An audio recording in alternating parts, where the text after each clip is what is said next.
Selam dostlar, Sovyet Yolculuğu kanalımıza hepiniz hoş geldiniz. Bugünkü yolculuğumuzda Sovyetler Birliği'nin kuruluş sürecinde önemli roller üstlenmiş, Bolşevik hareketin önde gelen isimlerinden biri olan Lev Borisovich Kamenev'in hayatını inceleyeceğiz. Kamenev, Rus devrimci hareketinin en önemli kadrolarından biridir. Lenin'in uzun yıllar boyunca en yakın çalışma arkadaşları arasında yer aldı, Ekim devriminin hazırlanmasında görev aldı ve Sovyetlerin kuruluş yıllarında en üst düzey sorumluluklar üstlendi. Aynı zamanda Sovyetler Birliği Komünist Partisi içindeki tartışmaların ve siyasi mücadelelerin de merkezinde bulundu. Bu videoda Kamenev'in gençlik yıllarından başlayarak devrimci faaliyetlerini, 1917 devrimindeki rolünü, Sovyet Devleti'nin kuruluşuna yaptığı katkıları ve hayatının son dönemlerini ele alacağız. Hazırsanız başlayalım.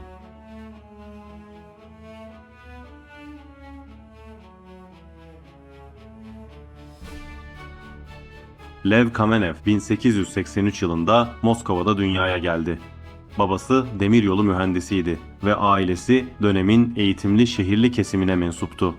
Gençliği Rus İmparatorluğu'nun büyük toplumsal çelişkiler yaşadığı bir döneme denk gelmiştir. Bir yanda hızla gelişen sanayi, diğer yanda ağır çalışma koşulları altında yaşayan milyonlarca işçi bulunuyordu. Çarlık rejimi ise siyasal özgürlükleri ciddi biçimde sınırlandırmıştı. Kamenev bu baskıcı ortamda genç yaşta devrimci fikirlerle tanıştı. Kamenev'in asıl aile soyadı Rosenfeld'tir. 1900'lerin başında Rus Sosyal Demokrat İşçi Partisi'ne ve ardından Bolşevik kanadına katılıp aktif siyasi faaliyetlere ve örgütlenmelere başladığı gençlik yıllarında Çarlık polisinden gizlenmek için Kamenev soyadını kullanmaya başlamıştır. Dönemin Rusyasında devrimci faaliyetler yasa dışıydı ve Kamenev de tıpkı Lenin, Troçki, Stalin gibi diğer tüm Bolşevik liderlere benzer olarak Çarlık gizli polisi Ohranka'nın takibinden kaçmak ve yeraltı yayınlarını güvenle dağıtabilmek için sahte kimlik ve parti lakapları kullanıyordu. Kamenev soyadı Rusça taş anlamına gelen kamen kelimesinden türetilmiştir ve devrimci bir karakterin taş gibi sert, sağlam ve sarsılmaz olduğunu simgelemesi amacıyla bu soyadını seçmiştir. Gençlik yıllarında Karl Marx'ın eserleri ve Rus Sosyal Demokrat Hareketi'nin çalışmaları onun siyasi düşüncelerinin şekillenmesinde önemli rol oynadı. Üniversite yıllarında devrimci çevrelerle ilişki kurmaya başladı ve 1901 yılında Rus Sosyal Demokrat İşçi Partisi'ne katıldı. Bu dönem Rusya'daki sosyalist hareketin giderek güçlendiği yıllardı. Bu süreçte parti içinde Lenin'in önderlik ettiği Bolşevik kanat ile Menşevik kanat arasında yaşanan tartışmalar Rus devrimci hareketinin geleceğini belirleyecekti. Kamenev, Lenin'in siyasi analizlerinden etkilendi ve Bolşevik harekete katıldı. Bu tercih onun bütün yaşamını belirleyecekti. 1905 devrimi sırasında aktif biçimde devrimci çalışmalara katıldı. Çarlık yönetimi tarafından birçok kez tutuklandı, sürgüne gönderildi ve polis takibine uğradı. Ancak bu baskılar onun siyasi faaliyetlerini durdurmadı. Bu dönemde Lenin ile yakın çalışma ilişkisi geliştirdi. Parti örgütlenmesi, sosyalist fikirleri yayma çalışmaları ve teorik tartışmalarda önemli görevler üstlendi. Bu faaliyetleri neticesinde kısa sürede Bolşevik hareketin önde gelen kadrolarından biri haline geldi. 1900'lü yılların sonunda ve 1910'lu yılların başında Avrupa'nın çeşitli şehirlerinde sürgün hayatı yaşayan Kamenev, Bolşevik basının örgütlenmesinde ve parti çalışmalarının sürdürülmesinde önemli katkılar sunmuştur.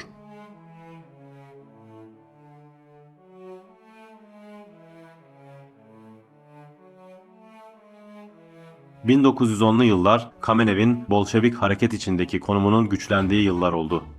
Lenin'in çevresindeki dar yönetici kadro içerisinde yer alan Kamenev, partinin teorik ve örgütsel çalışmalarına yoğun biçimde katıldı.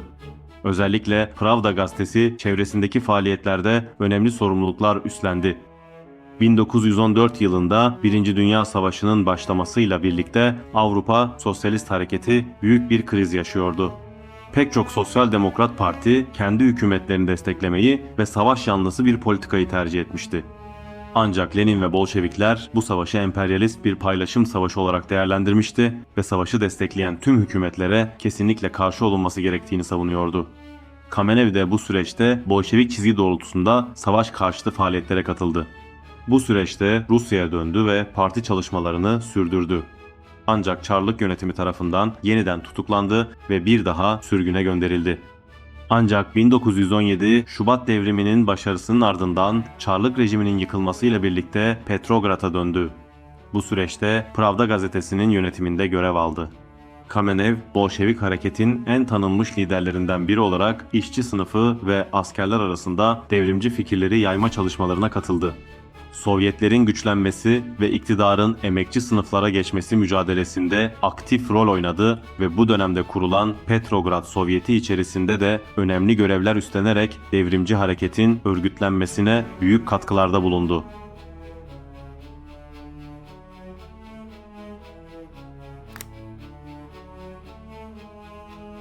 ...1917 yılı Kamenev'in siyasi hayatındaki en önemli dönüm noktalarından biri oldu. Bolşevikler Lenin'in önderliğinde iktidarın derhal Sovyetlere devredilmesini savunuyordu. Ekim devriminin başarıya ulaşmasının ardından Sovyet iktidarının kurulması için yoğun çalışmalar yürüttü. 1917 Kasım ayında gerçekleştirilen 2. Tüm Rusya Sovyetleri Kongresi sonrasında yeni Sovyet Devleti'nin en üst düzey görevlerinden biri olan Tüm Rusya Merkezi Yürütme Komitesi Başkanlığı görevine getirildi. Bu görevle birlikte Sovyet Rusya'nın en üst devlet yöneticilerinden biri olarak görev yaptı. İç savaş yıllarında Bolşevik yönetim çok ağır koşullar altında ülkeyi yeniden örgütlemeye çalışıyordu. Yabancı müdahaleler, ekonomik yıkım ve karşı devrimci hareketler genç Sovyet devletini tehdit ediyordu. Kamenev bu süreçte parti ve devlet görevlerinde aktif rol üstlenmiştir. Özellikle Moskova Sovyeti'nin yönetiminde görev alarak başkentin siyasi ve ekonomik örgütlenmesine katkıda bulundu. İç savaşın sona ermesiyle birlikte 1920'li yılların başında Sovyetler Birliği'nin kuruluş sürecinde önemli yöneticiler arasında yer aldı. Aynı zamanda parti kongrelerinde, devlet kurumlarında ve Komintern çalışmalarında çeşitli sorumluluklar aldı. Lenin'in son yıllarında Sovyet yönetiminin kolektif liderlik anlayışı içerisinde önemli sorumluluklar üstlenen kadrolardan biri olarak öne çıkmıştır.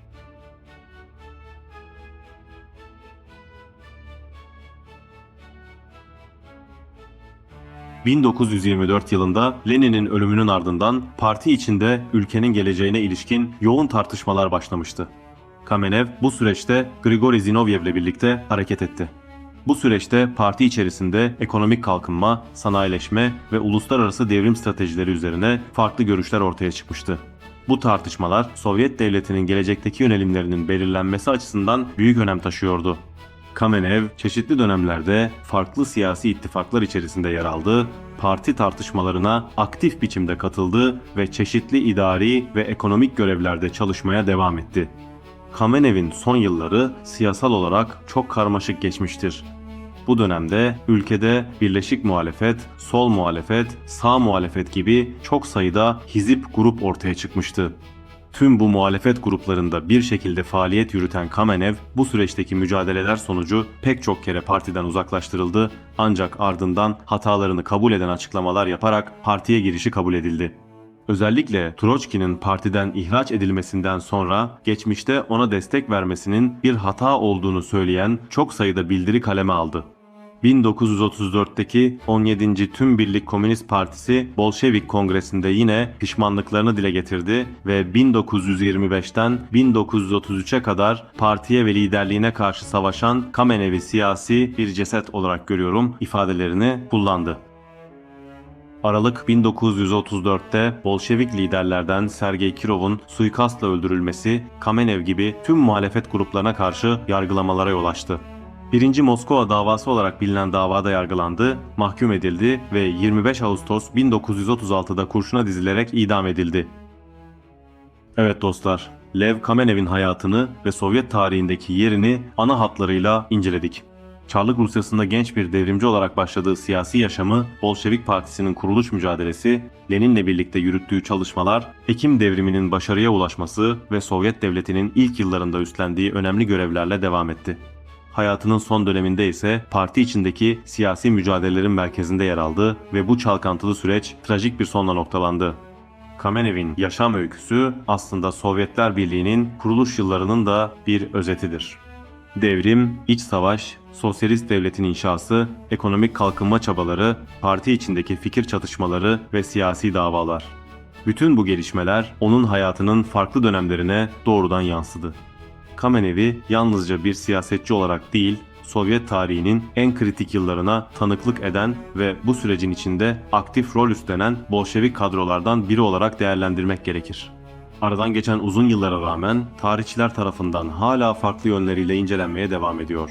Kimileri Lenin'in en yakın çalışma arkadaşlarından biri olmasını öne çıkarırken, kimileri parti içindeki görüş ayrılıkları ve siyasi tercihleri üzerinde duruyor. Ancak üzerinde geniş ölçüde uzlaşılan nokta, Kamenev'in 20. yüzyılın en önemli siyasal dönüşümlerinden biri olan Ekim Devrimi ve Sovyet Devleti'nin kuruluş sürecinde önemli roller üstlenmiş deneyimli bir Bolşevik olduğu gerçeğidir. Umarım bu videoda Lev Kamenev'in hayatını, siyasi mücadelesini ve Sovyet tarihindeki yerini daha yakından tanıma fırsatı bulmuşsunuzdur. Eğer bu tür biyografi videolarının devam etmesini istiyorsanız videoyu beğenmeyi, düşüncelerinizi yorumlarda paylaşmayı ve Sovyet tarihi üzerine hazırladığımız yeni içerikleri kaçırmamak için kanalımıza abone olmayı unutmayın. Bir sonraki yolculuğumuzda Sovyet tarihinin başka bir önemli ismi ya da olayını birlikte incelemek üzere. Şimdilik hoşça kalın, dayanışmayla kalın.